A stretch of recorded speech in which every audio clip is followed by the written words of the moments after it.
Van Umut Kervanı Yardım Derneği olarak mağduriyet derecelerine göre belirlemiş olduğumuz aileler sıralamasında birinci derecede mağdur olan ailelerimize Ocak ayı itibariyle yardımlarımızı ulaştırdık inşallah.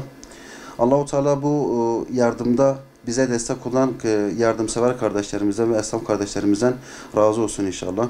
Her daim yanımızda olmalarını isteriz kendilerinizden.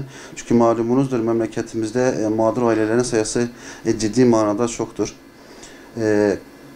Memleketimiz bir kış memleketi olması sebebiyle malumdur, bazı mağdur ailelerimiz mevsimlik çalışıyorlar. Mevsimlik çalışmaları neticesinde de kışın boşta kalıyorlar. Bu minvalde de bize başvuru yapıyorlar. Biz bu başvuruları mümkün mertebe değerlendirmeye çalışıyoruz. Onlara elimizden geldiği kadar yardımda bulunmaya çalışıyoruz. Geçen aylarda da yapmış olduğumuz çalışmalardan bir tanesi de bot ve mont kampanyasıydı. Bu kampanya dahilinde de 110 tane fakir mağdur ailemize biz bot ve mont yardımında bulunduk. Yardımlarımız peyderpey devam ediyor. Bu minvalde önümüzdeki günlerde malumunuzdur 3 aylara yaklaşıyoruz.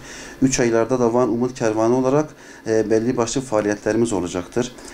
Yetim ve mağdur ailelerimize yönelik gıda yardımlarımız devam edecektir inşallah.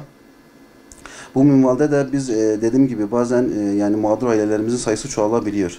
Biz mümkün mertebe bunlara ulaşmaya çalışıyoruz ama maddi yetersizliklerden ötürü de bazen bu ailelere ulaşamıyoruz.